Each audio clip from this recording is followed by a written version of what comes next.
tous, bonjour frères et sœurs, bienvenue ce matin dans ce Let's Pray où nous allons passer ce temps ensemble dans la présence de Dieu, à prier, à chanter ses louanges et à méditer sa parole.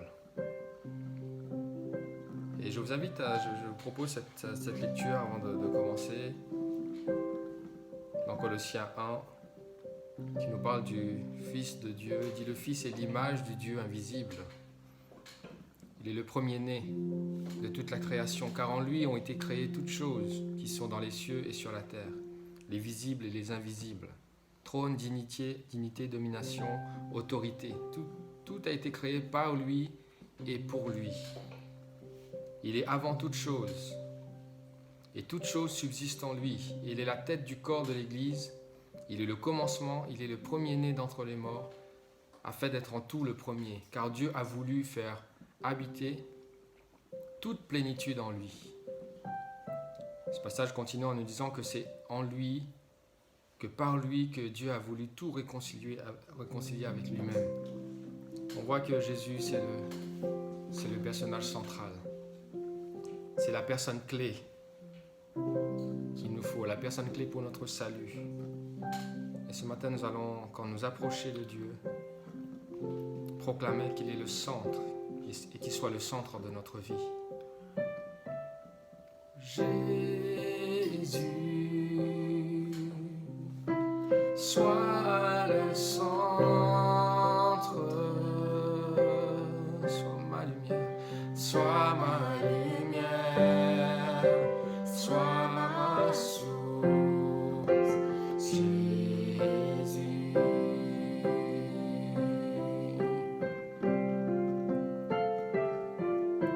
Jésus, sois le centre,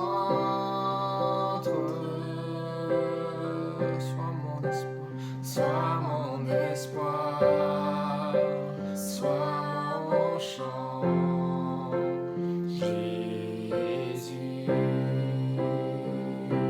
sois le feu, sois le feu dans mon cœur, sois le vent dans mes voiles, sois la raison de ma vie, Jésus, Jésus.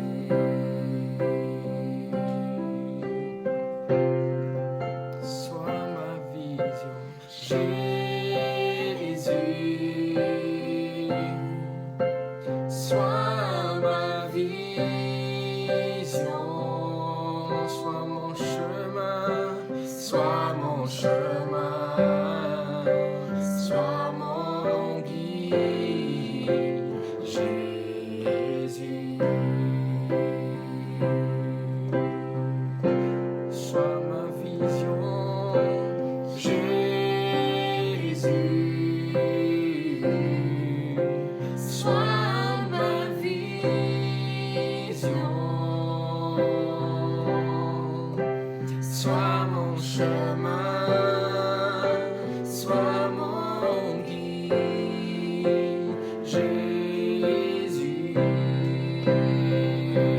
sois le feu, sois le feu dans mon cœur, sois le vent dans mes voiles, sois la raison de ma vie, Jésus, Jésus. Jésus, nous t'élevons plus haut, nous t'élevons plus haut. Jésus, nous t'élevons plus haut, plus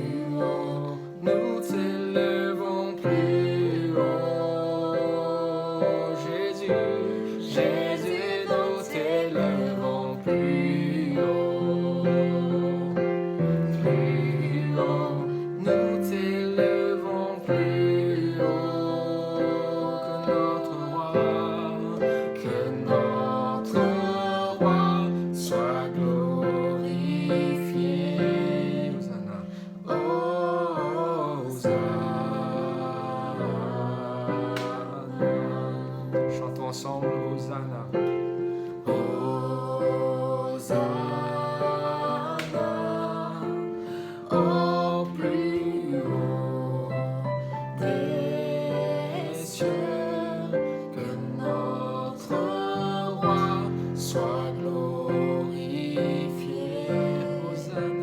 Hosanna,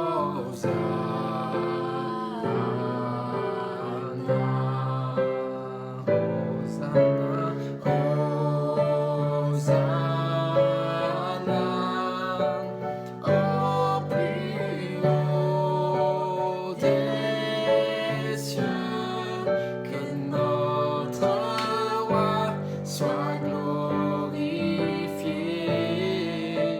Hosanna, Jésus, nous t'élevons plus haut, nous t'élevons plus haut. Jésus, nous t'élevons plus haut, oui, plus haut, nous t'élevons plus haut, nous t'élevons, Jésus, nous t'élevons plus haut,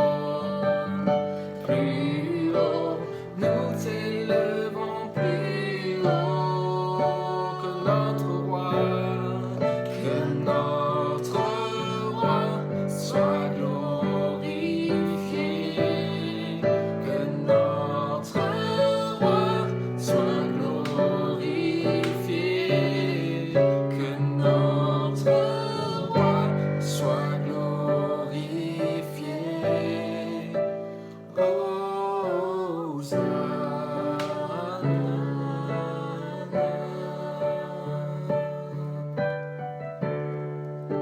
Sois le feu dans mon cœur, sois le vent dans mes voiles, sois la raison de ma vie, Jésus, Jésus.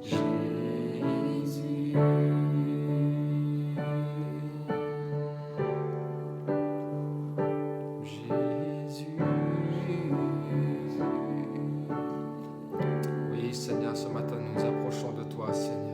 Nous venons à toi tel que nous sommes, Seigneur, tel que je suis, sans rien à moi, Seigneur, sans aucune prétention de ma part d'être quelqu'un ou quelque chose, mais tout simplement, Seigneur, m'humilier devant ton trône de grâce, toi le Dieu notre Père. Oui, Seigneur mon Dieu, toi qui es le Dieu infini, le Dieu redoutable. Merci, Seigneur mon Dieu, de nous recevoir dans ta présence, Seigneur. Quelle grâce! Nous qui sommes si petits, si insignifiants, mais nous venons tels que nous sommes, Seigneur, sans rien à nous si ce n'est le sang de Jésus-Christ qui nous donne accès, Seigneur, devant ton trône de grâce ce matin. Que tu sois attentif, Seigneur, prête l'oreille à nos louanges, prête l'oreille à nos prières ce matin et conduis-nous, Seigneur, dans ta parole, conduis-nous par ton esprit, que ton nom soit béni. Alléluia. Alléluia. Merci Jésus. Je t'invite à méditer avec moi quelques paroles des Écritures. Nous tournons dans le livre de Luc, le chapitre 11, où Jésus enseigne sur la prière. Et le chapitre 11 commence par Jésus, enfin cette prière que nous connaissons, le Notre Père, mais nous connaissons surtout la version en Matthieu 6, verset 9. Mais là, Jésus va donner une autre version de cette prière. C'est la même chose, mais pas les mêmes mots que dans Matthieu. En tout cas, les disciples s'approchent de lui pour dire « Seigneur Jésus, enseigne-nous à prier ». Et là, Jésus va dire quand vous priez, dites Notre Père qui est aux cieux, que ton nom soit sanctifié et que ton règne vienne. Donne-nous aujourd'hui notre pain quotidien, pardonne-nous nos péchés, nos offenses, et comme nous pardonnons à ceux qui nous offensés, ne nous viens pas en tentation. Et puis, il continue par cette parabole, et c'est là où je m'arrête ce matin. Il leur dit encore, verset 5, « Si l'un de vous a un ami, et qu'il aille le trouver au milieu de la nuit pour lui dire « Ami, prête-moi 3 pains. » ici dans ma Bible, j'ai souligné 3 pains. Parce que, je sais pas, ça m'a frappé. Je me suis dit, il n'a pas juste demandé du pain, cet ami, mais il était précis, quoi. Il voulait 3 pains. Et il vient et il demande, j'ai besoin de 3 pains. Quand tu pries déjà, sois précis. Si tu as un besoin aujourd'hui, sois précis et demande à Dieu ce dont tu as besoin, ce besoin qui concerne aujourd'hui. Ne sois pas vague dans ta prière. Demande. Il dit, cet ami voulait 3 pains. Il dit, je veux 3 pains. Et il explique, car un de mes amis est arrivé de voyage chez moi et je n'ai rien à lui offrir. Et si de l'intérieur de sa maison, cet ami lui répond, ne m'importune pas, la porte est déjà fermée. Mes enfants et moi, nous sommes au lit, je ne puis me lever pour te donner des pains. Je vous le dis, même s'il ne se levait pas pour lui donner, parce que c'est son ami, il se lèverait à cause de son importunité et lui donnerait tout ce dont il a besoin. Et moi, je vous dis, demandez et l'on vous donnera. Cherchez et vous trouverez. Frappez et l'on vous ouvrira. Car quiconque demande reçoit, celui qui cherche trouve, et l'on ouvre à celui qui frappe. Amen. Et puis vous pouvez continuer au verset 11, où Jésus continue, il dit, quel est ce père que si son enfant lui demande du pain, lui donnera-t-il une pierre, ou si son enfant lui demande un poisson, lui donnera-t-il un serpent? Ça continue. Mais là, ce matin, la pensée, c'est ce qui dérange les hommes ne dérange pas Dieu. Et j'ai envie de te dire, tu ne déranges jamais Dieu par tes prières, par tes supplications. Tu ne le déranges pas. Et là, cette parabole nous montre cet ami qui va frapper la porte de son ami. Pourtant, ils sont amis. Mais cet ami, il dérange un peu. Parce qu'il vient frapper au beau milieu de la nuit pour demander du pain. Et l'autre va lui dire, moi je suis au lit, je dors, mes enfants sont au lit, et tu vas nous déranger là, et en frappant à la porte, etc. Et il nous dit, même si il ne va pas descendre pour lui donner ce dont il a besoin parce que c'est son ami, mais il va descendre parce qu'il est importuné par cet ami. Ça, c'est la réaction humaine. Ça, cet exemple nous montre un peu comment les hommes réagiraient. C'est pour dire à plus forte raison, Dieu, lui, n'étant pas dérangé. Dieu, lui, la Bible nous dit, il est celui qui ne dort jamais. Il est celui qui veille. Il ne dort ni ne sommeille. Donc, à aucun moment, tu vas déranger Dieu par ta prière. Et Jésus, sur terre, était aussi cet exemple.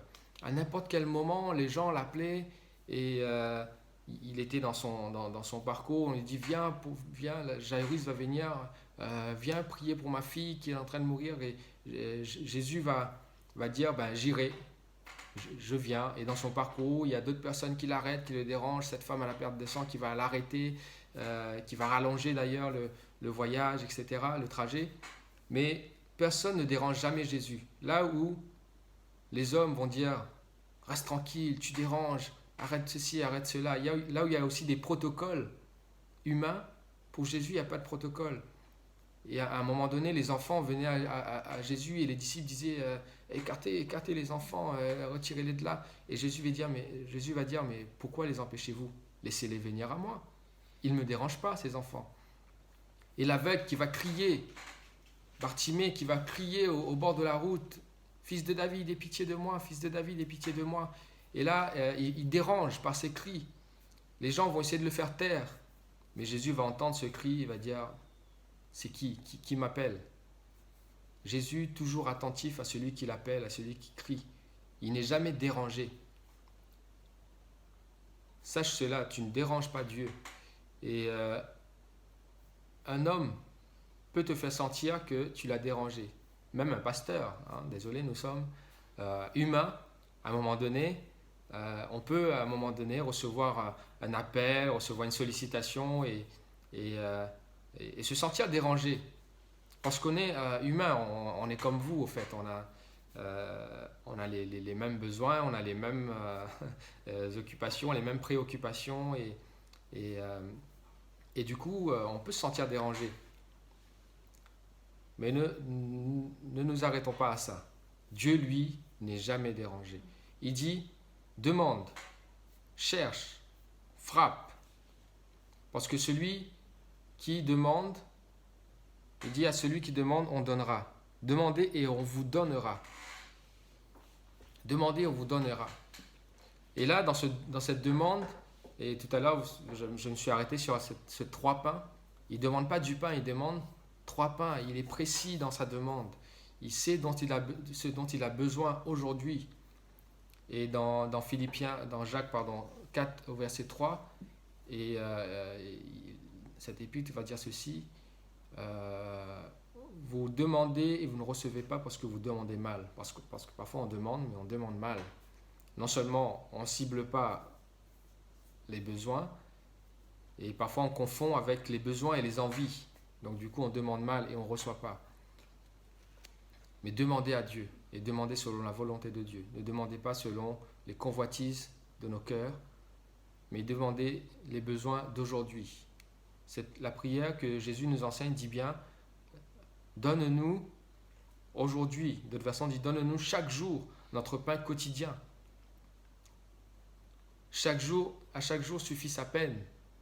Donc nous voyons que avec Dieu, il y a cette notion de au jour le jour, chaque jour. Ne demande pas le pain de la semaine prochaine encore. Ne demande pas le pain du mois prochain. Mais demande aujourd'hui le pain d'aujourd'hui. Et il ne s'agit pas que de manger. Il ne s'agit pas que de la nourriture. On a toutes sortes de besoins, physiques, émotionnels, spirituels. Mais pour aujourd'hui, demande à Dieu ce dont tu as besoin aujourd'hui. Et chose encore plus étonnante, plus rassurante peut-être, Dieu, lui, il sait de quoi tu as besoin. Toi, tu sais de quoi tu as envie, mais Dieu, lui, il sait de quoi tu as besoin. Il sait ce qui est nécessaire pour toi aujourd'hui. Alors, n'hésite pas à le lui demander, tu ne le déranges pas. Celui qui demande reçoit. Et là, on voit l'application de la foi. J'avais dit dans un message précédent, récent, que la foi se conjugue toujours au présent. Hébreux 11 nous dit la foi est une ferme assurance. Des choses qu'on espère, une démonstration des choses qu'on ne voit pas. La foi est. La foi se conjugue au présent. Donc celui qui demande reçoit. Il ne dit pas celui qui demande recevra. Donc quelque part, quand tu demandes avec foi, c'est acté. C'est acté et tu reçois déjà par la foi, dans l'invisible, des choses que tu ne vois pas encore. Mais tu le reçois. Et tu dois croire par la foi que ce que tu as demandé au nom de Jésus, tu l'as déjà reçu. Moi, cette phrase, ce verset, un jour, a changé quelque chose dans notre vie. Et ça fait partie d'un témoignage, notamment de notre enfant Mélodie. Et c'est en proclamant cette phrase-là, Seigneur, nous t'avons demandé, nous croyons que nous avons reçu. Amen. Celui qui cherche trouve.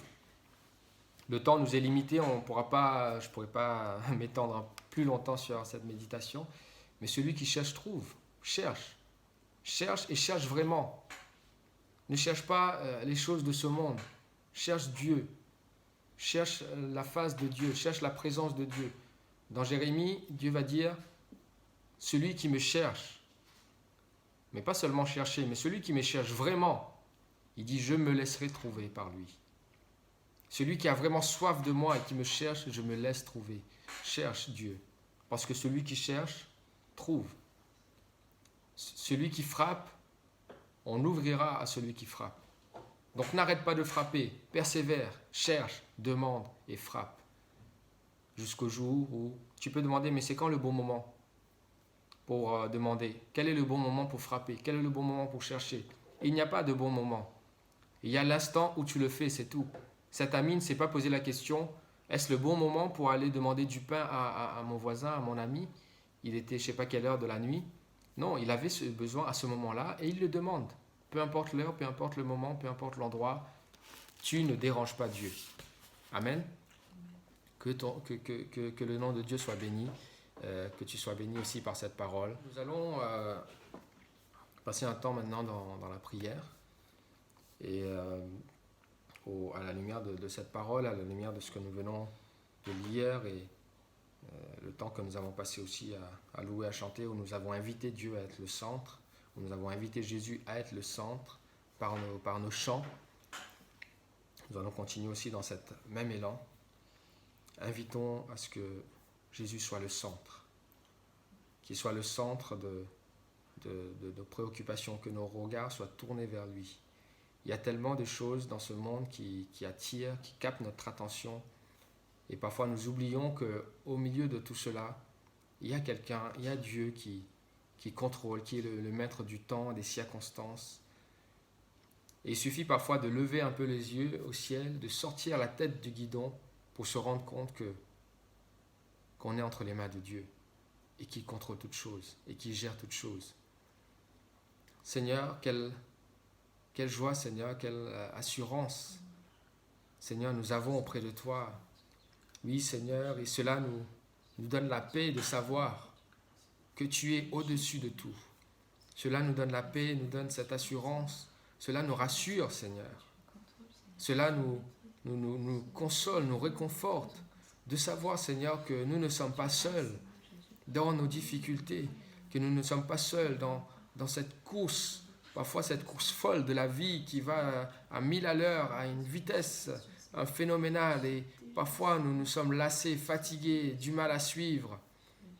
Mais il suffit parfois, Seigneur, que nous sortions un peu la tête, Seigneur, du guidon, que nous sortions un peu la tête, sortir notre esprit de ces tourments-là, de ce tumulte, et que nous levions nos regards vers toi, Seigneur, pour nous apercevoir que tu es là, et que ton regard, Seigneur, plane sur tout, et que, Seigneur, tu nous tends la main, tu nous tends les bras, afin que nous ne puissions pas, Seigneur, nous dépatouiller tout seuls dans nos situations, dans nos difficultés, mais nous faisons appel à toi. Oui, Seigneur mon Dieu, nous voulons te remettre au centre de toutes choses, te remettre au centre, Seigneur, que vraiment, Seigneur, nos cœurs t'appartiennent. Oui, Seigneur, que vraiment tout ce qui préoccupe, Seigneur, notre âme, nos pensées, nos cœurs, nos sentiments, notre esprit.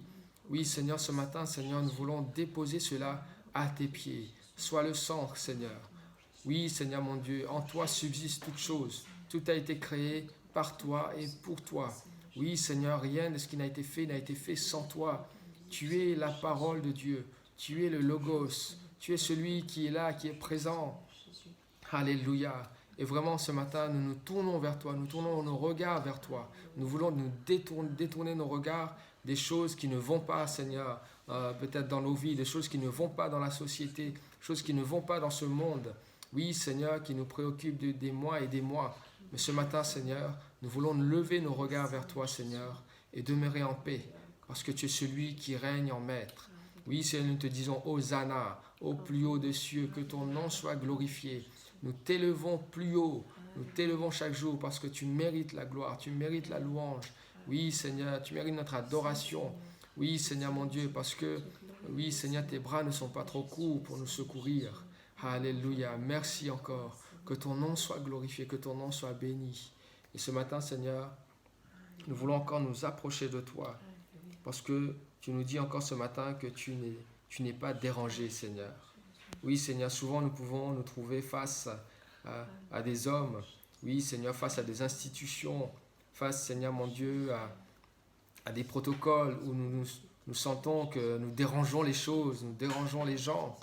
Oui, Seigneur, mais toi, tu nous rappelles ce matin, Seigneur, que tu es ce Père aimant, que tu es ce Père, Seigneur, qui répond toujours, qui donne toujours un oui, je t'écoute à tes enfants. Oui, Seigneur, et ta parole nous dit que nous avons auprès de toi cette assurance que quand nous demandons quelque chose, quand nous élevons la voix vers toi, tu nous écoutes.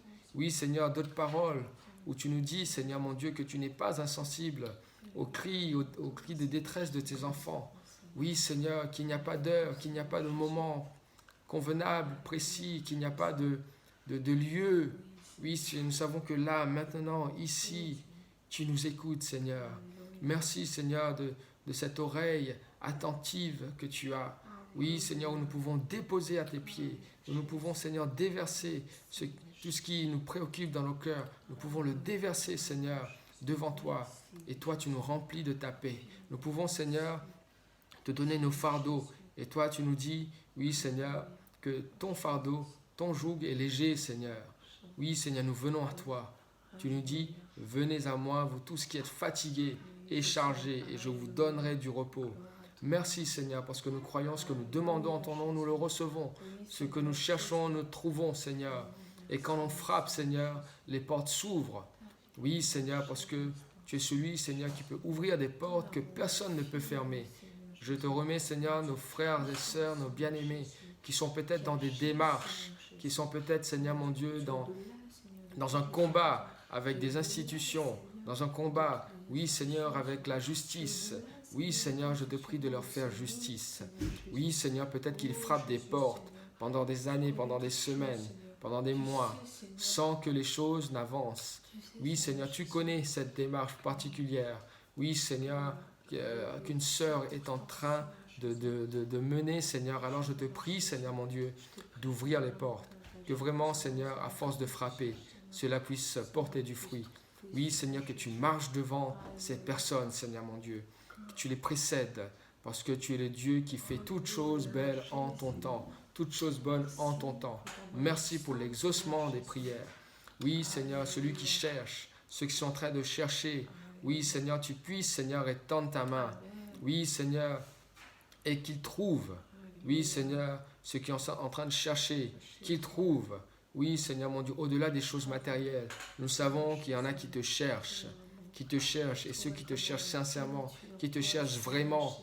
Oh Seigneur, fais-toi connaître, révèle-toi à eux, révèle-toi Seigneur dans leur situation, comme le Dieu qui est le Dieu de la solution. Révèle-toi Jésus comme celui qui guérit, révèle-toi Seigneur Jésus comme celui qui donne la paix. Révèle-toi, Seigneur Jésus, comme celui qui pourvoit. Tu es Yahvé Jiré, celui qui pourvoit. Tu es Yahvé Rapha, celui qui guérit. Alors révèle-toi comme cela, Seigneur. Oui, Seigneur, révèle-toi d'une façon, oui, Seigneur, nouvelle dans les cœurs, dans la vie de chacun de nous, Seigneur. Oui, Seigneur, que les difficultés qui sont au-devant de nous deviennent des opportunités, deviennent des occasions pour que ta gloire se manifeste. Que la maladie devienne une occasion pour que la guérison se manifeste en toi. Que vraiment, Seigneur mon Dieu, le manque, que vraiment le manque soit une occasion pour que tu te manifestes comme celui qui pourvoit, le Dieu de l'abondance, le Dieu, Seigneur, dont le secours ne manque jamais dans la détresse.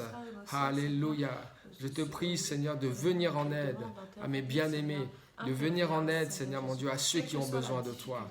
Oh, peut-être qu'il y en a qui sont là maintenant en train d'écouter ces paroles, d'écouter ces prières, peut-être qu'ils ne comprennent pas. Oui, Seigneur, que tu puisses les toucher. Et Seigneur, ceux qui te cherchent, qu'ils puissent te trouver, Seigneur mon Dieu. Car tu es un Dieu bon, Seigneur. Tu es un Dieu miséricordieux. Oui, Seigneur, tu ne refuses pas ta grâce à quiconque est disposé à te rencontrer. Toute la gloire te soit rendue, toute la gloire te soit rendue, Seigneur. Merci, Jésus, que ton nom soit élevé, que ton nom soit béni. Alléluia. Et ce matin, je m'en vais remettre aussi cette journée, Seigneur, entre tes mains. Oui, Seigneur, tu sais tout ce qu'elle comportera. Oui, Seigneur, il y a des choses que nous ignorons, Seigneur. Mais toi, tu es le Dieu qui nous devance. Tu connais, Seigneur, chaque moment de cette journée, chaque instant, tout ce qu'elle comportera. Et nous voulons tous les remettre en tes moments, chaque instant, chaque moment, chaque rencontre que nous allons faire. Que nous soyons, Seigneur, des véhicules, que nous soyons, Seigneur, des véhicules de paix, que par nous, Seigneur, nous puissions véhiculer la paix autour de nous, véhiculer la joie autour de nous, que nous soyons un canal de bénédiction pour tous ceux que nous allons rencontrer, que nous puissions, Seigneur, être une source de bénédiction et que nous puissions avoir une parole à propos pour les personnes que nous avons rencontrées, Seigneur, et que vraiment tu nous précèdes, garde-nous de tout accident, de tout danger, que ta protection et que tes anges campent autour de ceux qui te craignent, autour de ceux qui te reconnaissent comme Dieu. Ton nom soit glorifié. Dans le nom puissant de Jésus, nous t'avons ainsi prié. Amen. Amen. Que le nom de Dieu soit béni. Alors, je vous souhaite une bonne journée. Que Dieu vous bénisse et je vous dis à très bientôt.